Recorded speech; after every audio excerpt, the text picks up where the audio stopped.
তারেক রহমানকে নিয়ে জাইমা রহমানের ফেসবুক পোস্ট মুহূর্তেই ভাইরাল।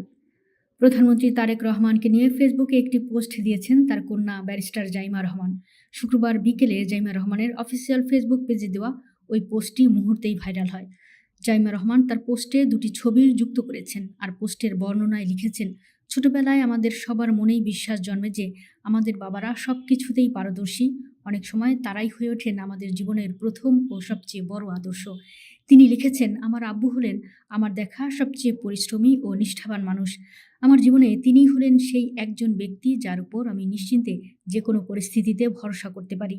জাইমা রহমান আরও লিখেছেন, বাংলাদেশ ও দেশের জনগণের প্রতি তার গভীর ভালোবাসা ও দেশপ্রেমেই তাকে আজকের এই অবস্থানে নিয়ে এসেছে। আমি খুবই আনন্দিত যে সমগ্র বাংলাদেশ অবশেষে তার এই অনন্য গুণাবলীগুলো প্রত্যক্ষ করবে। তার মধ্যে থাকা অসাধারণ গুণাবলীগুলোকেই তাকে এই দেশ ও জনগণের একজন সত্যিকারের প্রধানমন্ত্রী হিসেবে প্রতিষ্ঠিত করবে ইনশাআল্লাহ।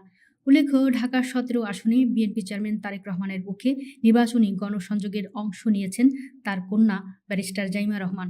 গুলশানের পুলিশ প্লাজা এলাকা থেকে এই গণসংযোগ করেন তিনি। গুলশানের বিভিন্ন সড়ক ঘুরে ঘুরে সাধারণ মানুষের কাছে ধানের শীষের পক্ষে ভোট চান জাইমা। এ সময় পথচারী, রিকশাচালক, সিএনজি চালক, দোকানি, ফুটপাতের বিক্রেতা ও শপিং মলে আসা সাধারণ ভোটারদের হাতে ধানের শীষের নির্বাচনী লিফলেট বিতরণ করেন। এছাড়া গুলশান এলাকার বিভিন্ন জায়গায় ধানের শীষে ভোট চান এবং নির্বাচনী লিফলেট বিতরণ করেন তিনি। ভোটারদের উদ্দেশ্যে জাইমা রহমান বলেন, আমার বাবা তারেক রহমান ঢাকা ১৭ আসনে ধানের শীষের প্রার্থী। আপনাদের কাছে তার পক্ষে ভোট চাই। ধানের শীষে ভোট দিয়ে আমার বাবাকে জয়যুক্ত করুন। গণসংযোগে তাকে পরিবেশবান্ধব বীজ বিতরণ করতে দেখা যায়। এসব বীজ লিফলেট মাটিতে বা টবে রোপণ করলে গাছ জন্মাবে বলে জানান তিনি। নির্বাচনী বজ্র কমানো এবং পরিবেশ সুরক্ষার লক্ষ্যে এই উদ্যোগ নেওয়া হয়েছে বলেও জানান। এ সময় তার সঙ্গে বিএনপি চেয়ারপারসন খালেদা জিয়ার ছায়াসঙ্গী ফাতেমা খাতুনকেও দেখা যায়।